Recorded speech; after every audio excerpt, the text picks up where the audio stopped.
Atos capítulo 1, versos 3 ao 8.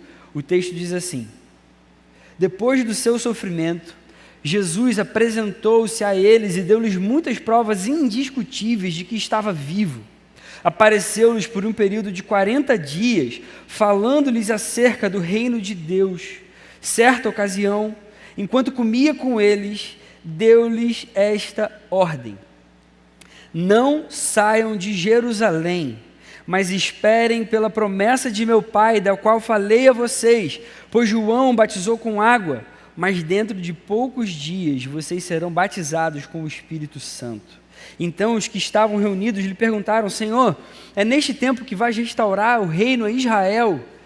Ele lhes respondeu: Não compete a vocês saber os tempos ou as datas que o Pai estabeleceu pela sua própria autoridade, mas receberão poder quando o Espírito Santo descer sobre vocês, e serão minhas testemunhas em Jerusalém, em toda a Judéia e Samaria e até os confins da terra. Amém.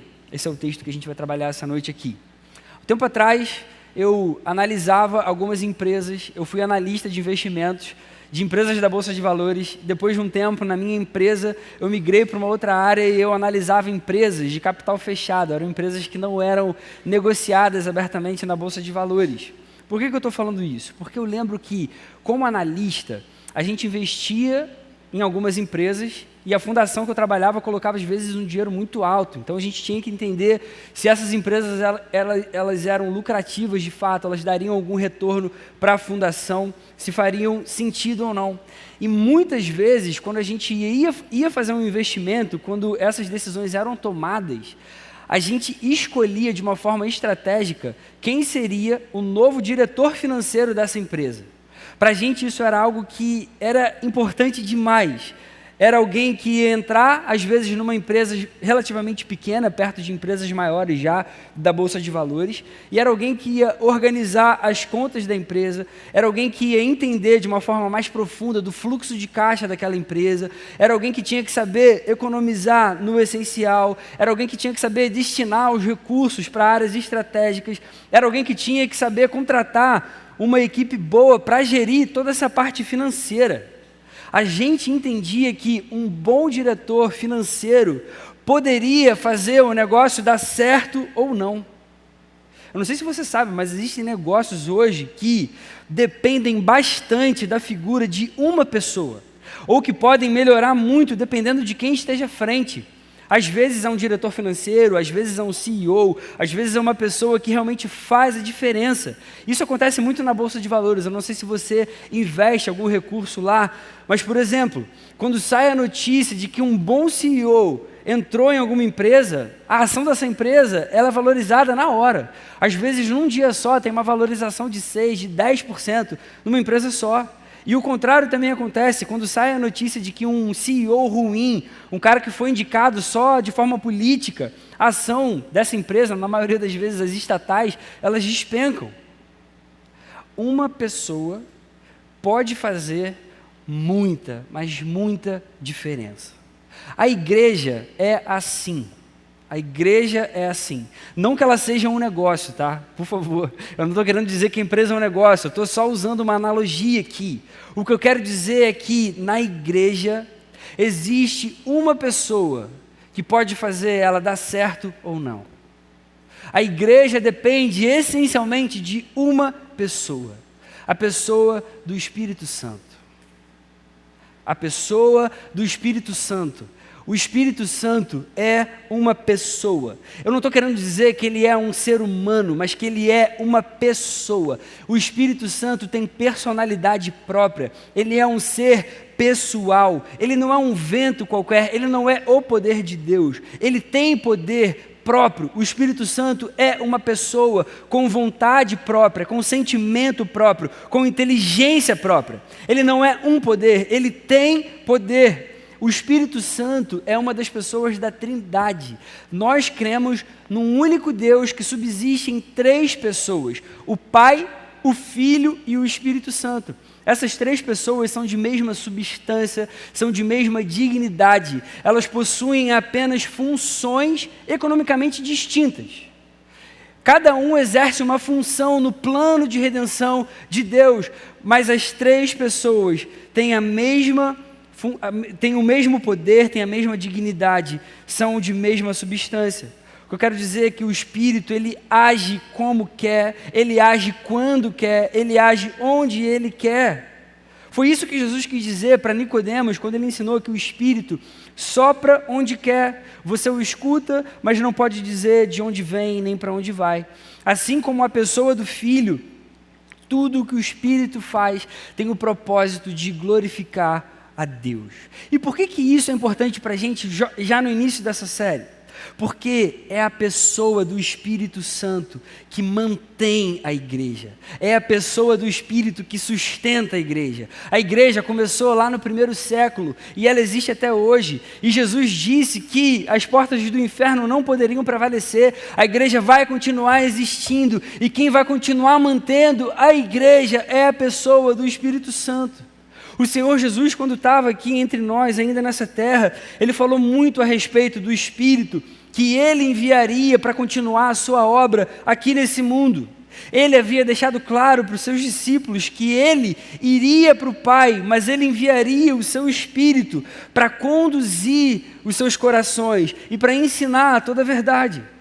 O Espírito Santo é a pessoa mais essencial para que a igreja dê certo. E é importantíssimo a gente já começar a série do livro de Atos falando dessa importância para a inauguração da igreja. Não apenas para a manutenção da igreja, mas para o seu início. Jesus veio a esse mundo, Deus encarnou na pessoa de Jesus, Ele deu a vida numa cruz, o véu do santuário lá no templo se rasgou, a presença de Deus a partir de então ela se tornou acessível a todo aquele que crê no seu sacrifício. Jesus ressuscitou e Ele tornou possível o perdão dos pecados de todos aqueles que viessem a se arrepender. Jesus é a razão da gente hoje viver com esperança, ainda que a gente viva num mundo caído, corrompido pelo pecado. E quem aplica todas essas bênçãos conquistadas por Jesus para cada um de nós é o Espírito Santo. O Espírito Santo é essencial. Logo no 1º capítulo do livro de Atos, a gente vai se deparar com esse texto que a gente acabou de ler aqui. Já nos primeiros versos, Jesus, depois de ressuscitado, como Lucas vai escrever aqui no registro, ele se encontrou algumas vezes com os seus discípulos por 40 dias. Só que numa dessas vezes ele dá uma instrução que é importantíssima. É importantíssima. E lembrem aqui, tá? Era desejo do Senhor Jesus que os discípulos fossem por todo mundo, que eles pregassem o Evangelho, que eles fizessem discípulos. Mas antes, Jesus deixa muito claro para eles: não saiam de Jerusalém, mas esperem pela promessa de meu Pai, da qual falei a vocês, pois João batizou com água, mas dentro de poucos dias vocês serão batizados com o Espírito Santo. E Jesus prossegue a sua fala. Por que vocês têm que esperar pelo Espírito? Porque vocês receberão poder quando o Espírito Santo descer sobre vocês. E aí sim vocês vão ser minhas testemunhas em Jerusalém, em toda a Judéia e Samaria, que fica ali aos redores de Jerusalém, e até os confins da terra. Jesus deixou uma missão para os seus discípulos, e é por isso que a gente chama de grande comissão, porque a gente está em missão junto com o nosso Deus, depois de passar 3 anos com seus discípulos, convivendo, ensinando. Ele cumpriu o seu propósito de morrer e ressuscitar, e ele agora dá um novo significado para os seus discípulos. Olha, agora vocês façam discípulos de todas as nações, mas para isso vocês vão precisar do meu Espírito. Não tem como vocês fazerem isso por conta própria. É como se ele falasse para os seus discípulos aqui: olha, vocês não têm a menor condição de fazer isso sozinhos. É o Espírito Santo que eu vou enviar, que vai dar para vocês o poder necessário para vocês fazerem essa obra. Quando ele vier, ele vai capacitar todos vocês para essa missão que eu designei. É isso que Jesus está falando aqui nesse trecho. Eu quero que você perceba isso. A vinda do Espírito Santo não é só um mover especial, não é apenas um grande privilégio que a gente pode ter. Caramba, o próprio Deus agora vive aqui no nosso meio, Ele enche o nosso coração. Isso já seria maravilhoso demais. Além disso, o que eu quero dizer é que a vinda do Espírito é fundamental, porque a gente só vai conseguir cumprir a ordem de Jesus com o poder recebido pelo seu Espírito. Aí sim a gente vai ver o início da igreja. Aí sim a gente vai ver a igreja lá no primeiro século sendo iniciada em Jerusalém, com os primeiros discípulos e apóstolos, indo então por toda a Judéia e Samaria e depois até os confins da terra. É o livro de Atos que vai mostrar tudo isso para a gente. Que registro maravilhoso! Apesar dele se chamar Atos dos Apóstolos, esse livro vai mostrar para a gente, na verdade, os atos do Espírito Santo. É nesse livro que a gente vai ver o Evangelho alcançando os judeus e chamando esses judeus ao arrependimento. É nesse livro que a gente vai ver fariseus e mestres da lei perseguindo os discípulos por inveja. É nesse livro que a gente vai ver o Império Romano também perseguindo a igreja por várias outras razões. É nesse livro que a gente vai ver o Evangelho se espalhando por toda parte e gentios vão começar a se converter.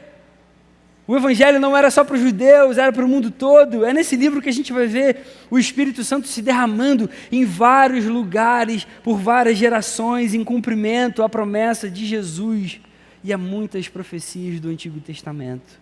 O Espírito Santo é o grande protagonista nisso tudo. Ele é que fortalece a igreja, Ele é que chama os eleitos, Ele é quem convence do pecado, Ele é quem traz as pessoas aos pés de Jesus e Ele é que continua dando coragem aos discípulos para que eles avancem. Jesus iniciou uma nova aliança no seu próprio sangue, aliança que é o clímax de um único pacto que Ele fez desde o início da criação. E é o Espírito Santo então que aplica todas as bênçãos que Cristo nos oferece na sua obra, além de dar o poder para a igreja e para manter a igreja até os dias de hoje.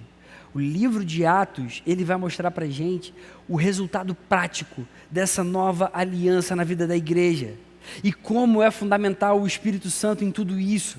Então, para iniciar essa série, a gente vai ver algumas coisas que são essenciais para a gente e são essenciais para a gente hoje.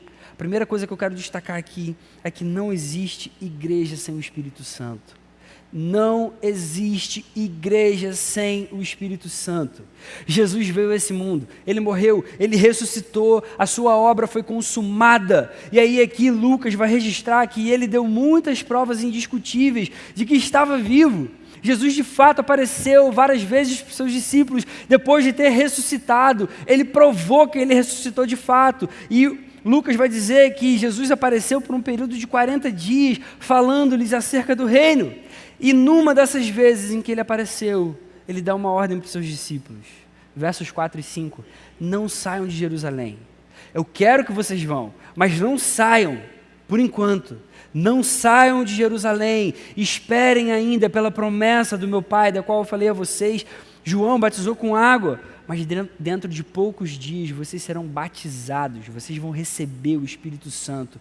E isso vai fazer toda a diferença. Eu quero que você perceba aqui que o que está em jogo é o início da igreja.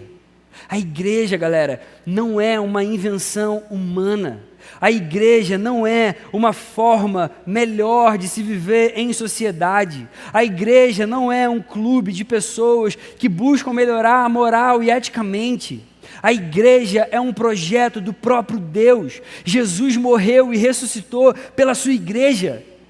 Aí, a gente vem aqui para o início aqui da igreja, agora aqui em Atos, ela está sendo iniciada, Jesus dá o seu pontapé, só que Ele está fazendo isso com um monte de gente imperfeita, um monte de gente cheia de falhas, cheia de temores, cheia de problemas, com todo tipo de dificuldade que você possa imaginar. Se isso fosse um projeto humano, a igreja já teria morrido lá no primeiro século. Como aconteceu já com tantas religiões que surgiram nesse tempo todo, tantas seitas que surgiram e morreram quando o seu líder fundador morreu. Além disso, a perseguição que a igreja sofreu no início foi muito cruel. Só no Império Romano foram 10 perseguições oficiais que ocorreram pelo Império. As piores foram debaixo de Nero, o imperador Nero. Foi debaixo de Nero que Tiago, o irmão de Jesus, Pedro e Paulo foram martirizados. Eu quero que você saiba que nessas perseguições, as mortes que os discípulos sofreram foram as piores possíveis. Foi morte por enforcamento, decapitação, arraste pela rua, espancamento, crucificação, apedrejamento e várias outras muito ruins. Aí eu pergunto para você, quem daria vida para sofrer e morrer de formas tão cruéis por algo que outro ser humano só inventou? Eu não daria, de forma nenhuma. Se fosse só por um projeto humano, você daria sua vida por isso? Mas esses irmãos deram a vida por algo que não era humano. Eles deram a vida por amor a Cristo e ao Evangelho. Eles fizeram isso por amor à igreja. Galera querida, igreja é desejo de Deus, igreja é projeto de Deus, e para ela funcionar, para ela se manter viva, para ela permanecer e entender as verdades espirituais, até mesmo para ela passar por perseguições cruéis assim, ela precisa de algo que seja muito além do ser humano. Ela necessita do Espírito de Deus, do Espírito Santo. Por isso era necessário que os discípulos esperassem pelo derramamento do Espírito. O Espírito Santo, ele deve ser buscado, porque sem ele é impossível a igreja existir. Pouco tempo atrás saiu uma notícia muito esquisita, que até algumas pessoas compartilharam como algo bizarro. Uma igreja que foi vendida para um artista, eu acho, para alguém conhecido, e a igreja já estava toda montada, tinha até membros já dizimando. As pessoas vendendo como se igreja fosse um negócio. Isso não existe, isso não é igreja de verdade, igreja não é um negócio. Igreja é o corpo de Cristo, e o Espírito Santo é a alma desse corpo. Assim como um corpo sem alma é um corpo morto, a igreja sem a presença do Espírito é uma igreja morta. Igreja não existe sem Espírito Santo. O Espírito foi enviado por Deus para aplicar tudo que Jesus conquistou por nós na cruz. E é essa obra que torna possível a existência do corpo. É a atuação do Espírito Santo que regenera os corações, que traz as pessoas para um relacionamento restaurado com Deus. É a atuação do Espírito que convence do pecado e leva pessoas ao arrependimento. É a atuação do Espírito que vai santificar o nosso coração e vai fazer a gente cada vez mais parecido com Cristo a cada dia. É a atuação do Espírito que vai encorajar a gente a espalhar o Evangelho que pode salvar. É a atuação do Espírito que nos ajuda a entender o que a palavra de Deus ensina. É a atuação do Espírito que enche o nosso coração de alegria e faz a presença de Cristo se tornar real no nosso meio. E tem muitas outras coisas que fazem do Espírito Santo a única pessoa fundamental para a vida da igreja. Para que ela exista, se mantenha e continue vivendo de acordo com o Evangelho, até que Jesus volte. A gente precisa do Espírito Santo. O Espírito Santo é fundamental, ele é essencial. Sem Espírito Santo não existe igreja. Por isso ele precisa ser bem-vindo aqui no nosso meio. Por isso ele precisa ser adorado com todo o nosso coração. Por isso ele precisa ser desejado, buscado, amado. A segunda coisa que a gente vai destacar nesse trecho é que o Espírito Santo é quem capacita os discípulos para toda a obra que Deus requer. Toda a capacitação vem do Espírito Santo. Olha que coisa importante. O próprio Jesus instruiu os seus discípulos a esperarem pela vinda do Espírito. Não era para eles saírem fazendo de qualquer jeito. Não era assim, vamos, façam um discípulo, vamos embora então, vou começar. Não, calma, espera. Aí eu quero lembrar vocês, não sei se vocês vão se lembrar, mas quando Jesus estava aqui, antes do Espírito ser derramado, ele enviou os 12, ele deu poder e autoridade para os 12 discípulos saírem pelas cidades e pregarem sobre o reino de Deus. Jesus tinha dado poder e autoridade para os seus discípulos expulsarem demônios, curarem doentes. Vocês veem, a gente consegue ler isso nos 3 evangelhos de Lucas, Mateus e Marcos. Lucas vai relatar algo além ainda. Num determinado momento, Jesus enviou 72 discípulos e comissionou 72 para fazerem a mesma coisa. Falou, vão, preguem, o reino de Deus está próximo, curem os doentes, expulsem os demônios. Por que agora Jesus não fez a mesma coisa? Ele poderia ter feito. Você nunca parou para pensar nisso, não? Porque os discípulos não podem fazer isso por si próprios. Eles precisam sempre da presença de alguém com autoridade. Eles precisam estar sempre debaixo da autoridade de Deus. Antes, eles tinham a presença de uma outra pessoa, que era o mesmo Deus, a presença de Jesus por perto. Se Jesus agora subisse aos céus, os discípulos precisariam ainda de alguém que desse a eles o mesmo poder que Jesus tinha dado antes. A presença de Deus na vida deles era absolutamente necessária. Como isso vai acontecer agora sem mais a presença de Jesus? Com a presença do Espírito Santo. É o Espírito Santo que vai dar a mesma autoridade, o mesmo poder que Jesus. Por isso Jesus vai dizer aqui, e receberão poder quando o Espírito Santo descer sobre vocês. A gente precisa do Espírito Santo. É o Espírito Santo quem nos capacita. Essa obra que a gente sempre fala, da gente ser usado por Deus, da gente viver para a glória de Deus, da gente dar um bom testemunho, é uma obra que a gente depende totalmente do Espírito Santo. A gente não consegue fazer isso por nós mesmos. A gente não consegue fazer isso sozinho. Aí, agora eu quero abrir um parênteses aqui e dar uma palavra para você que lidera célula, para você que é supervisor de célula, para você que lidera algum ministério aqui na igreja. Muitas vezes, eu tenho que conversar com líderes que se sentem desanimados. Isso acontece, eu também me sinto assim. Às vezes. Infelizmente, isso às vezes é normal. Mas a gente precisa sempre trazer para o nosso coração, a gente não pode nunca se esquecer de que essa obra não é nossa. Essa obra não é nossa. Muitas vezes a gente se sente desanimado, sobrecarregado, cansado, porque a gente fica achando que a culpa é sempre nossa. Às vezes pode até ser, mas em poucos momentos, eu diria, na maior parte das vezes a gente tem que entender que a nossa célula, o nosso ministério não depende da gente. Eu vou falar uma coisa para você, se a sua célula, se o seu ministério dependesse de você, meu irmão, minha irmã, realmente não teria a menor condição de dar certo. Se esse ministério dependesse de algum pastor, não teria a menor chance disso aqui dar certo. A menor chance. A boa notícia é que a sua célula, o seu ministério, depende do Espírito Santo. É o Espírito Santo quem te chama, é o Espírito Santo quem te capacita, é o Espírito Santo quem te fortalece, é o Espírito Santo quem te ajuda, é o Espírito Santo que convence a galera a estar lá, semana após semana, na sua célula, ou nesse ministério servindo com todo o coração. Vocês acham que as pessoas vão para lá por causa do líder, da sua liderança?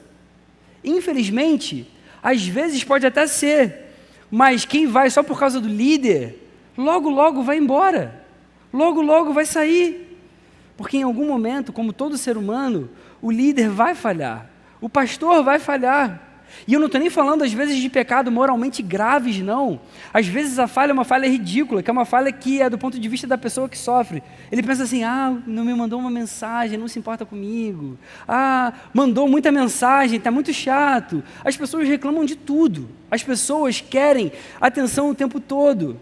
Às vezes isso é importante sim, mas nem sempre. O líder nesse sentido sempre vai falhar. Sempre vai falhar, sempre vai falhar. Eu me lembrei do Jonas Madureira falando uma vez sobre a sua igreja. Jonas Madureira é um teólogo que é conhecido, ele se tornou famoso no meio reformado. Ele foi um dos professores que eu tive no seminário. Numa das aulas que ele me deu, ele falando para plantadores de igreja, era uma aula sobre plantação de igreja. E aí um dos alunos perguntou para ele, Jonas, como é que é isso para você? Porque você é um cara conhecido, eu imagino que muita gente vá para a sua igreja, queira se tornar membro pela sua figura, por quem você é. Como que você lida com as pessoas que querem se tornar membros lá só por causa de você, só por sua causa? Ele deu uma resposta que eu concordo totalmente. Ele falou, cara, essas pessoas podem até aparecer, mas em até 3 meses, geralmente, elas vão embora, porque elas vão perceber que eu não sou o que elas pensam que eu sou, elas vão perceber que na nossa igreja a gente leva a palavra a sério, a gente aplica a disciplina eclesiástica, a gente luta de fato contra o pecado, elas vão perceber que a minha figura não sustenta ninguém, e logo elas vão embora. Nós somos imperfeitos, nenhum líder é capaz de manter um grupo, muito menos uma igreja. A gente depende do Espírito Santo. Se você tem estado desanimado, eu quero pedir para você tirar esse peso das suas costas e colocar de novo em Jesus. Deixa que o Espírito Santo te conduza. Entenda que Ele está mais preocupado com a sua célula do que você. Fique em paz. Se as pessoas não estiverem lá, não é por sua culpa, não. A não ser quando você não é muito atencioso. Às vezes pode acontecer, vez ou outra, mas não é sempre. Não é sempre.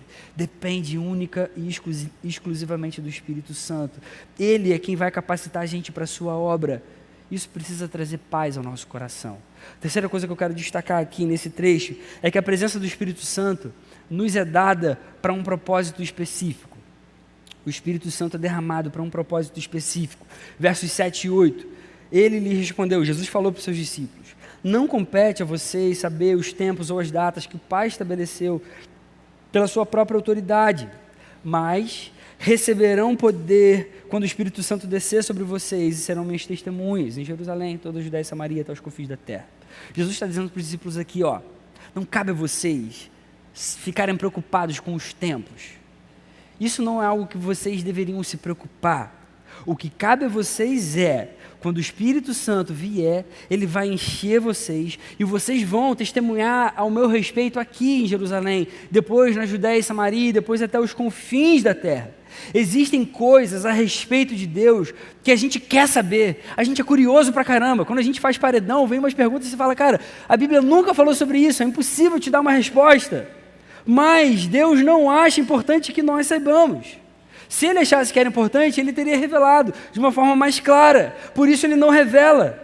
A gente não sabe tudo a respeito de Deus. Deus é infinito, ele é totalmente glorioso, ele é totalmente grandioso. O que a gente sabe de Deus é o suficiente, é aquilo que ele quer que a gente saiba. Existem sim coisas que ele faz questão da gente saber. O poder recebido pelo Espírito é uma dessas. É para testemunhar. O poder recebido pelo Espírito Santo, o Espírito Santo enchendo a igreja, enchendo os nossos corações, é para testemunho. O propósito de Deus, ao nos enviar o seu Espírito, é que nós sejamos capazes de testemunhar.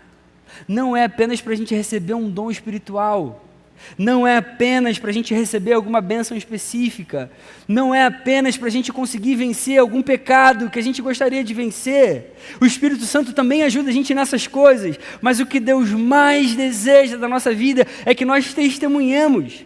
O Espírito Santo é dado para testemunho e glória de Cristo.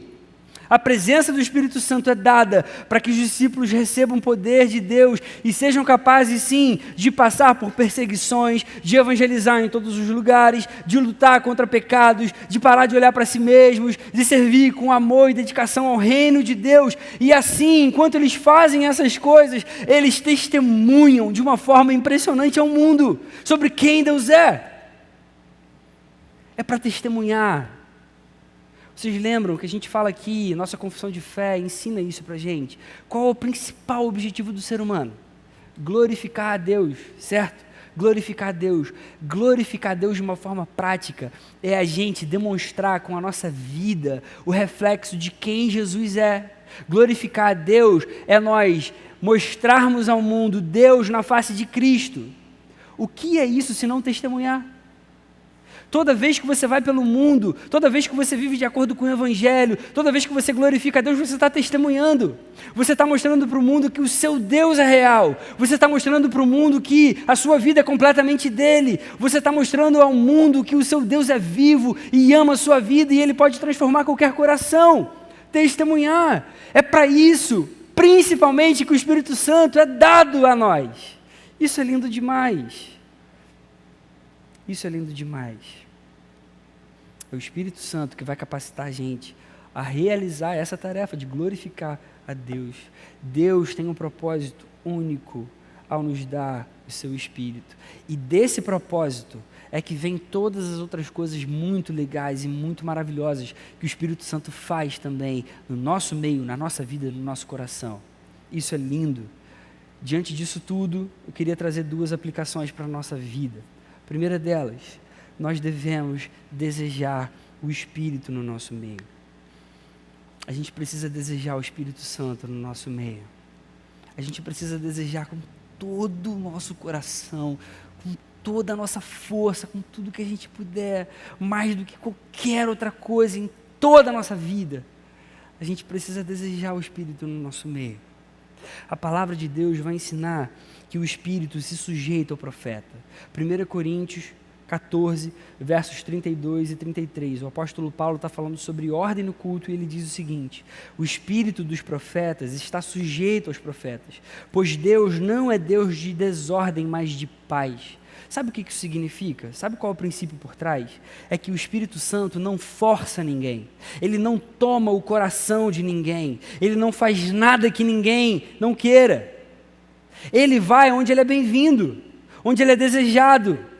É claro que ele tem todo o poder para quebrantar corações, ele tem poder para fazer alguém se curvar diante de Deus, ele pode transformar vidas, fazer o que ele quiser. Mas ele se apresenta assim como consolador, como conselheiro, o vento de Deus que sopra vida, que traz vida. Qualquer coisa que ele faça na vida da igreja ou de alguém específico, ele vai fazer para a glória de Deus, ele vai apontar para Cristo. E é aí que a gente vai ver várias instruções bíblicas, sempre no sentido de nós deixarmos ele fazer, nós deixarmos ele nos encher, nós deixarmos ele agir.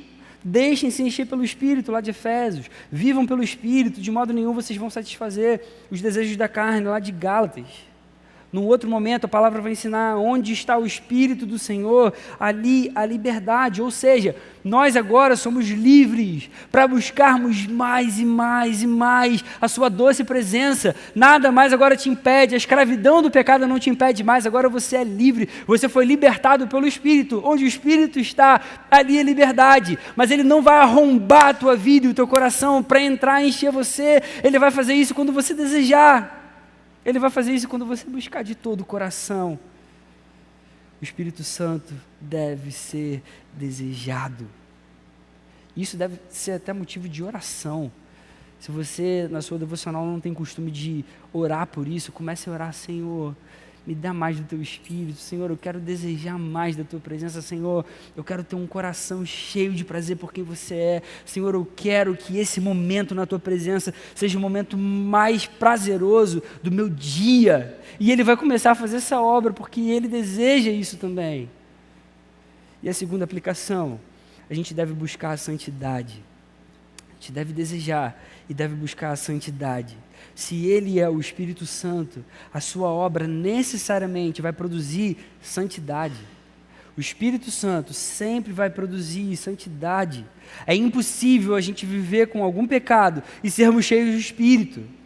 É impossível você receber muito do Espírito com uma vida em pecado. Como que a gente pode fazer isso? Como que a gente pode buscar a santidade? Buscando mais a Deus do que o nosso normal.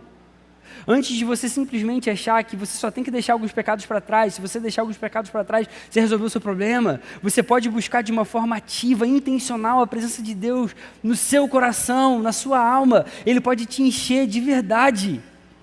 Existem atitudes intencionais que vão ajudar a gente a se encher do Espírito, e assim a gente vai se tornar mais santo. A gente vai viver em santidade. A palavra vai dar para a gente muitas ferramentas para que a gente busque isso. Efésios capítulo 5, versos 19 e 20. Deixem-se encher pelo Espírito, falando entre vocês com salmos, hinos e cânticos espirituais, cantando e louvando de coração ao Senhor, dando graças constantemente a Deus Pai por todas as coisas, em nome do nosso Senhor Jesus Cristo. Sabe o que o texto está ensinando para a gente? Que uma maneira de se encher do Espírito Santo é uma que a gente sempre faz aqui.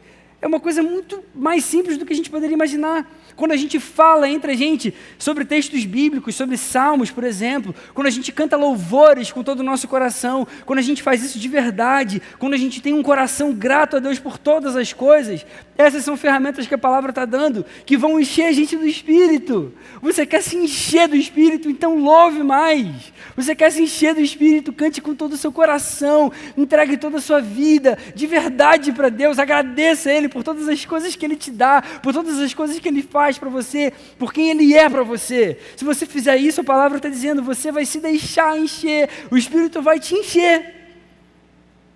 Além disso, buscar a santidade é uma ordenança de Deus. O apóstolo Pedro, escrevendo na primeira carta, capítulo 1, versos 14 a 16, ele diz: como filhos obedientes, não se deixem amoldar pelos maus desejos de outrora, quando vocês viviam na ignorância, mas assim como é santo aquele que os chamou, sejam santos vocês também em tudo o que fizerem, pois está escrito, sejam santos porque eu sou santo. Santidade, gente, é separação e perfeição em Cristo. Santidade, ela tem esses dois aspectos. Ao mesmo tempo é separação, mas também é aperfeiçoamento. À medida que a gente cresce na vida espiritual, que a gente se torna mais parecido com Jesus. Tem o aspecto da gente ser separado, mas tem também o aspecto da pureza, da perfeição. Por exemplo, o mundo acha normal alguns pecados sexuais. O mundo acha que isso é certo. Nós devemos ser separados disso. A gente deve ser separado desse pensamento. Isso é santidade. A gente não tem o mesmo pensamento. A nossa forma de pensar é separada dessa. O mundo vai achar normal algumas ideologias que são contrárias à vontade de Deus. Nós somos separados disso. Santidade. Sabe aquele grupinho do mal, às vezes, do colégio? Quando você estudou no colégio, uma galera que fazia bagunça, que sentava lá atrás, e aí o professor não aguentava mais, aí separava essas pessoas. Separação, separou, cara, vocês juntos aí, vocês estão se fazendo mal, vocês têm que ser separados, cara. Isso está fazendo mal para vocês. Santidade é isso, é Deus falar assim, olha só, sai de perto disso aqui. Sai de perto do pecado, sai de perto, você tem que ser separado disso, isso vai te fazer mal. Separação. Mas também tem a questão da pureza. O pecado, ele leva o ser humano à imundície, ele leva o ser humano à sujeira, à vergonha, à falta de bom senso e várias outras coisas ruins.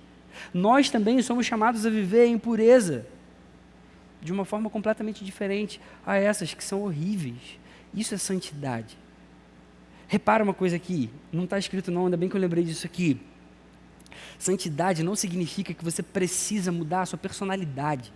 Tem muita gente que vai dizer assim, fulaninho é santinho, né? Ele é todo calminho. Santidade não tem a ver com alguém que é certinho, mansinho, não é isso, não. Você pode ter a sua personalidade. Em vários momentos, por conta do pecado, vão ter aspectos da sua personalidade que vão ser pecaminosos. Aí você tem que lutar contra esses aspectos ruins. Mas existe uma parte da sua personalidade que é dada por Deus de fato. É a sua personalidade. Você consegue ser santo mesmo sendo assim. Mesmo sendo às vezes uma pessoa agitada, uma pessoa animada, mesmo às vezes falando de uma forma mais direta. Você vai ter que se polir, para cuidar, para que você não peque com essa personalidade. Mas você é chamado para ser separado dessa forma pecaminosa de ser, de viver, de pensar. E ao mesmo tempo você também é chamado a buscar cada vez mais pureza, a buscar cada vez mais perfeição. O Senhor Jesus, lá no Sermão do Monte, ele vai dizer, olha, vocês têm que ser perfeitos como meu Pai é perfeito. Ele sabe que é impossível a gente ser perfeito, mas ele está ali falando de um padrão, que é o padrão de Deus mesmo para a nossa vida, é de perfeição. A gente nunca vai chegar lá, mas a gente tem que viver como quem deseja muito chegar lá. E o Espírito Santo vai ajudar a gente nessa caminhada. É o Espírito Santo que vai ajudar a gente em toda essa obra. Quanto mais da sua presença nós tivermos, mais a gente vai conseguir viver de forma santa e agradável a Deus. Que o Espírito Santo aplique essas coisas ao nosso coração e que a gente seja uma igreja cheia da sua presença. Eu espero que as próximas palavras sejam bênção para a nossa vida, para o nosso coração, que Deus continue falando muito com a gente. Não perca as próximas pregações, falando a respeito da atuação do Espírito no meio da igreja, como ele é essencial, como ele é perfeito, como ele é importante para a vida da igreja e para a gente hoje aqui. Amém? Senhor, muito obrigado pela tua palavra, muito obrigado por ela mostrar coisas que são tão importantes e tão específicas para a nossa vida. Senhor, aplica ela agora ao nosso coração. Ajuda, Senhor, a gente a depender cada vez mais do Seu Espírito, a desejar com toda a nossa vida e a viver de forma santa para a Tua glória, Senhor. A gente viu hoje aqui, no início da igreja, a importância do derramar do Seu Espírito, como ele é importante, de fato, para a fundação da igreja e para manter a igreja. Senhor, que a gente entenda isso hoje, 2000 anos depois, Senhor, que a gente entenda que é totalmente importante a presença do Seu Espírito no nosso meio, no nosso coração, transformando a nossa vida. Ajuda a gente a Te desejar cada vez mais, Espírito Santo de Deus. Faz essa obra maravilhosa no nosso coração, na nossa alma, na nossa mente. Transforma tudo que precisa ser transformado, trata tudo que precisa ser tratado. Tira todo o pecado que te entristece do nosso coração e da nossa alma e seja completamente exaltado por meio das nossas vidas. Ajuda a gente a ser uma igreja viva, cheia da Sua presença, para a glória de Jesus, o nosso Salvador. Amém, Senhor. Amém.